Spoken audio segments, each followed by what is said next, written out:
Hi అండి, అందరికీ నమస్తే. మన ఛానల్కి స్వాగతం.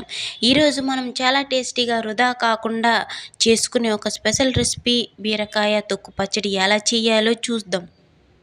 పొయ్యి మీద కడాయి వేసి కొంచెం నూనె అయితే వేసుకోవాలి. 4 పచ్చిమిర్చి వేసుకోవాలి. అవి వేగిన తర్వాత టమాటాలు అయితే వేసుకోవాలండి.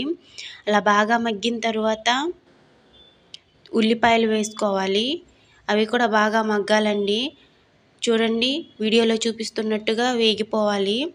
తర్వాత అవి పక్కన తీసుకున్న తర్వాత మనం బీరకాయ తొక్కు అయితే తీసుకోవాలి. అవి బాగా వేగించాలండి. దాంట్లోనే తగినంత ఉప్పు అయితే వేసుకోవాలి, రుచికి సరిపడా.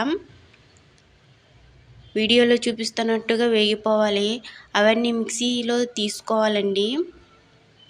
తీసుకున్న తర్వాత దాంట్లో వెల్లుల్లిపాయలు, కొంచెం చింతపండు, జీలకర్ర అన్నీ వేసుకోవాలండి. వేసుకొని మిక్సీలో అయితే వేసేసుకోవాలి. మరిన్ని గ్రామీణ వీడియోల కోసం సబ్స్క్రైబ్ చేయండి.